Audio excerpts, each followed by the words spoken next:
Good morning students. Today is 15 जुलाई 2020 और हम पढ़ रहे थे chapter number 14 electric current and it's effects. I hope कि अभी तक जितनी आपको पढ़ाया गया है, जितना भी मटेरियल जितना भी पोर्शन आपको पढ़ाया गया है वो शायद वो आपको समझ में आ गया होगा। और अगर कोई डाउट है किसी को तो प्लीज़ आप ज़रूर पूछिए, क्योंकि अगर आप डाउट नहीं पूछेंगे तो आपके जो चैप्टर है वो क्लियर नहीं होगा, कॉन्सेप्ट क्लियर नहीं होगा, तो आगे आप समझ नहीं पाएंगे। तो इसलिए कोई भी डाउट आता है तो आप ग्रुप में ज़रूर पूछिए, मैं उसे ऑडियो या वीडियो के रूप में ज़रूर रिप्लाई करूँगी। और आज हम जो पढ़ने वाले, लास्ट क्लास में जो हमने टॉपिक डिस्कस किया था,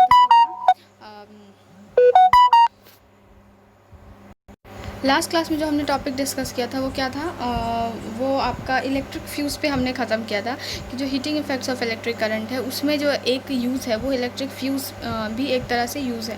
इलेक्ट्रिक फ्यूज़ में भी हम किस चीज़ का उपयोग करते हैं, किस कॉन्सेप्ट का उपयोग करते हैं, heating effects of electric current. Fuse क्या होता है? फ्यूज़ में एक किस पर्टिकुलर मटीरियल का वायर होता है जिसमें कि एक पर्टिकुलर करंट या वोल्टेज जो है वो बियर करने की या पास करने की एक पावर होती है। अगर उससे ज़्यादा या उससे डिफरेंट करंट अगर उसमें पास होता है तो वो क्या हो जाता है, गर्म होकर मेल्ट हो जाता है। और मेल्ट करने की वजह से वो जिस भी सर्किट में जुड़ा हुआ रहता है वो क्या होता है, टूट जाता है और बिजली जो होती है आगे फ्लो नहीं करती है, करंट जो होता है वो आगे फ्लो नहीं करता। और इस तरह से क्या होता है, वो हमारे उस पर्टिकुलर डिवाइस को, कोई मशीन है या कोई बहुत बड़ा इलेक्ट्रिकल अप्लाइंसेस है उसको, या अगर पूरे घर का सर्किट का मेन फ्यूज़ है तो वो पूरे घर के अंदर जो चीज़ें हैं लगी हुई हैं उनको जलने से या ख़राब होने से बचा लेता है। कई बार ये आग लगने से भी बचाता है, क्योंकि अगर ज़्यादा वोल्टेज पास हो गया और अंदर कहीं शॉर्ट सर्किट हो गया तो क्या होगा, आग लग जाएगी। तो इस तरह से इलेक्ट्रिक फ्यूज़ कई तरह के आपकी बुक में दिखाए गए हैं।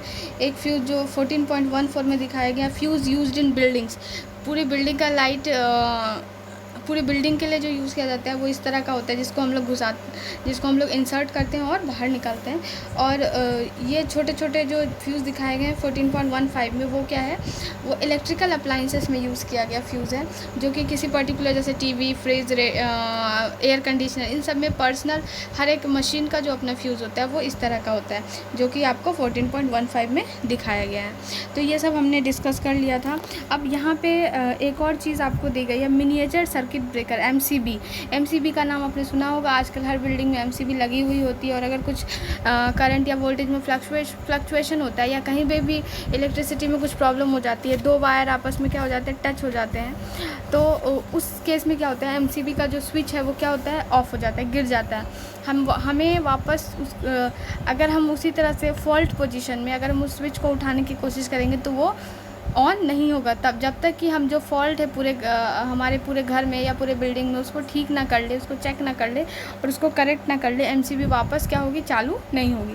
तो it is very good device for protecting any kind of miss happenings. जो भी आपके बिजली की वजह से जो प्रॉब्लम्स हो सकते हैं, जो एक्सीडेंट्स हो सकते हैं, आग लगना, किसी की जान जाना, ये सब चीज़ें जो होती है एमसीबी की वजह से बहुत कम हो गई है। वरना पहले पता नहीं चलता था और बहुत सारी मशीन ख़राब हो जाती थी, कई पर्सनस की डेथ हो जाती थी। लेकिन अभी क्या है, थोड़ा सा भी प्रॉब्लम हुआ आपके घर में तो क्या आपके एमसीबी का जो स्विच है वो ऑफ हो जाएगा और पूरे घर की बिजली क्या हो जाएगी, कट जाएगी।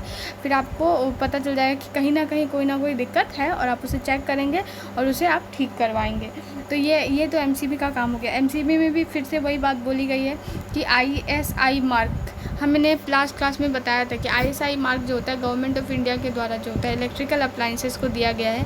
कोई भी इलेक्ट्रिसिटी से रिलेटेड चीज़ है, जब गवर्नमेंट ऑफ इंडिया उसकी जो क्वालिटी है उससे सेटिस्फाई हो जाती है कि हाँ वो बिल्कुल सेफ़ है और उसकी क्वालिटी जो है लोगों के लिए ख़तरा नहीं है, तो वो क्या करती है, उस कंपनी को या उस चीज़ को आईएसआई मार्क देती है। और आईएसआई मार्क का मतलब क्या है कि जो पर्टिकुलर चीज़ है वो क्या है, गवर्नमेंट ऑफ इंडिया के द्वारा प्रमाणित है और वो सेफ़ है और उससे हमें कोई ख़तरा नहीं है। तो आपका एमसीबी भी क्या होना चाहिए, आईएसआई मार्क के द्वारा, एमसीबी पे भी क्या मार्क होना चाहिए, आईएसआई मार्क होना चाहिए। तो ये आपकी हो गई इलेक्ट्रिक फ्यूज़ के बारे में बातें। अब एक और चीज़ जो यहाँ पे बताया गया है, दो वर्ड्स आपको आएंगे पेज नंबर 166 पे। एक ब्लू रंग का डब्बा है जिसमें कि कुछ लिखा गया है, उसमें आपको दो चीज़ें देखने को मिलेंगी। एक वर्ड है शॉर्ट सर्किट और दूसरा है ओवरलोड। ये दोनों ही बिजली से रिलेटेड है। शॉर्ट सर्किट का मतलब क्या होता है, आपने अपने घरों में देखा होगा कि दो तरह के तार होते हैं, plus wire and minus wire, और दो अलग अलग कलर भी यूज़ किए जाते हैं पहले। अब तो खैर एक ही कलर का यूज़ कर दिया जाता है, लेकिन दो अलग वायर्स होते हैं, एक प्लस और एक माइनस। अब क्या होता है कि मान लो कि कहीं से बिजली बहुत ज़्यादा फ़्लो हो गई और उसकी वजह से क्या हो गया, उसके ऊपर तार के ऊपर क्या होता है, प्लास्टिक की कवरिंग होती है, वो प्लास्टिक की कवरिंग क्या हो गई, पिघल के ख़त्म हो गई। जब पिघल के ख़त्म हो गई तो क्या होगा, जो प्लस वायर का जो अंदर वाला जो पोर्शन है, जो कि मेटल है, धातु है, कॉपर का बना हुआ, तांबे का, वो क्या होता है, दूसरे वाले तार का जो धातु है उसके कांटेक्ट में आ जाता है। मतलब वो लोग क्या हो जाते हैं, डायरेक्टली आपस में कांटेक्ट में आ जाते हैं। जब डायरेक्टली आपस में कांटेक्ट में आते हैं तो बहुत तेज़ी से बिजली वहाँ पे फ़्लो करती है और बहुत ज़्यादा हीट जनरेट करती है, जिसकी वजह से क्या हो सकती है, आग भी लग सकती है। तो शॉर्ट सर्किट क्या होता है, जब प्लस वायर और माइनस वायर का जो ऊपर का कवरिंग है वो निकलने की वजह से किसी जगह पे ज़्यादा हीट की वजह से वो जब पिघल जाती है और वो दोनों आपस में कॉन्टैक्ट में आ जाते हैं तो वो क्या कहलाती है, शॉर्ट सर्किट।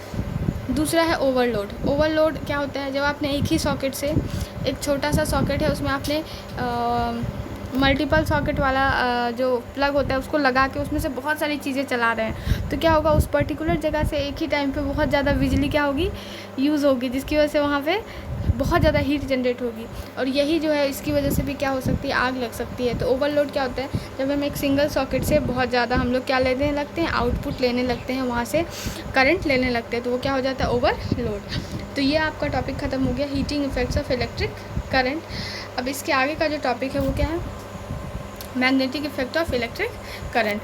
तो magnetic effect of electric current क्या होता है, जैसा कि हमने देखा था कि जो heating effect of electric current है उसका मतलब क्या है कि जब तार में बिजली फ़्लो करती है तो वो क्या हो जाता है, गर्म हो जाता है। मतलब बिजली की वजह से क्या प्रोड्यूस हो रही है, हीट प्रोड्यूस हो रही है।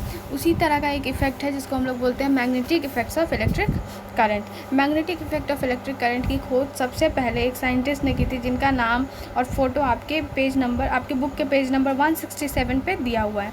क्या नाम है उनका, Hans Christian Oersted. Hans Christian Oersted ने सबसे पहले ये बताया था कि जो बिजली होती है उसमें क्या होता है, वो लोग क्या प्रोड्यूस कर सकते हैं, मैग्नेटिक इफ़ेक्ट। वो कैसा बिहेव कर सकते हैं, मैग्नेट की तरह। लेकिन कब, एक तार में से जब बिजली फ़्लो करती है तो वो क्या करती है, दूसरे मैग्नेट को अट्रैक्ट या रिपेल कर सकती है। मतलब हमने 6th क्लास में एक एक्सपेरिमेंट किया था जिसमें हमने देखा था कि एक मैग्नेट जो होती है वो दूसरे मैग्नेट को या तो अट्रैक्ट कर सकती है या तो रिपेल कर सकती है, डिपेंडिंग ऑन कि उसका कौन सा ध्रुव उसके दूसरे पहले वाले मैग्नेट या चुंबक के पास में लाया जा रहा है। यहाँ पे भी वही कंडीशन है। यहाँ पे तार में जब बिजली फ़्लो कर रही है तो वो कैसा बिहेव करने लग जा रहा है, वो एक मैग्नेट की तरह बिहेव करने लग जा रहा है और उसी मैग्नेट की तरह बिहेव करने की वजह से वो दूसरे मैग्नेट को या तो अट्रैक्ट कर लेता है या तो रिपेल कर देता है। तो तार में जब करंट फ्लो कराई जाती है, पास कराई जाती है, तो इट शोज़ कैसा इफ़ेक्ट, मैग्नेटिक इफ़ेक्ट, क्योंकि ये किसी दूसरे मैग्नेट को अट्रैक्ट या रिपेल करता है। इसका मतलब क्या है कि वो तार खुद क्या कर रहा है, एक मैग्नेट की तरह वर्क कर रहा है, क्योंकि एक मैग्नेट दूसरे मैग्नेट को ही अट्रैक्ट एंड रिपेल कर सकता है। तो तार में कैसी प्रॉपर्टी आ जाती है, मैग्नेटिक प्रॉपर्टी आ जाती है। कब, जब उसमें क्या फ़्लो करता है, इलेक्ट्रिक करंट। इलेक्ट्रिक करंट अगर नहीं फ़्लो करता है, सिंपल तार रखा हुआ है, तो उसमें कोई भी मैग्नेटिक इफेक्ट प्रॉपर्टी नहीं है, वो किसी भी दूसरे मैग्नेट को अट्रैक्ट या रिपेल नहीं करेगा। लेकिन अगर किसी तार में से जब इलेक्ट्रिक करंट फ़्लो करता हुआ रहता है तब वो क्या शो करता है, magnetic effect of electric current. तो यही जब किसी तार में से करंट फ़्लो करने की वजह से वो दूसरे मैग्नेट को अट्रैक्ट या रिपेल कर सकता है, खुद मैग्नेट की तरह बिहेव करता है, इसी को क्या बोलते हैं, magnetic effect of electric current. और इसको सबसे पहले किन्होंने बताया था, हैंस क्रिश्चियन ओरेस्टेड ने। वो फर्स्ट पर्सन थे जो अपने लेबोरेटरी में काम करते हुए उन्होंने देखा कि जब वो एक तार से करंट पास करा रहे हैं तो पास में रखी हुई एक छोटी सी जो कंपास निडल होती है जिसमें मैग्नेट लगा होता है, उसका जो निडल है वो क्या होता है, हिलता है। जैसे ही करंट पास कराया जाता है, ऑन ऑफ किया जाता है, जो उसके निडल है वो क्या होता है, डिफ्लेक्ट होता है। उन्होंने इसको बार बार किया और उन्होंने ये खोज की कि मैग्नेटिक करंट क्या कर सकता है, magnetic effect of electric current produce कर सकता है। इसके लिए magnetic effect of electric current को आप अपने स्कूल में भी लेबोरेटरी में देख सकते हैं करके। क्या करना है, एक एक्टिविटी दी गई है पेज नंबर 168 पे। क्या एक्टिविटी है, इलेक्ट्रोमैग्नेट बनाया गया। अब इलेक्ट्रोमैग्नेट क्या होता है, तो इलेक्ट्रोमैग्नेट क्या होता है, current carrying coil of an insulated wire wrapped around a piece of iron. एक लोहे के टुकड़े के चारों तरफ एक जो करंट कैरिंग वायर है जिसमें से करंट फ्लो करी, ऐसे तार जो करंट फ्लो जिसके अंदर से करंट फ्लो कर सकती हैं, अगर उस वायर को हम बहुत ही लोहे के टुकड़े के चारों तरफ बिल्कुल चिपका के कॉइल की तरह, स्प्रिंग की तरह रैप कर देते हैं, तो वो जो आयरन है, जब उसमें से करंट फ्लो होता है उस वायर में से, तो वो जो आयरन है जिस पे वो लिपटा हुआ है, वो आयरन क्या होते हैं,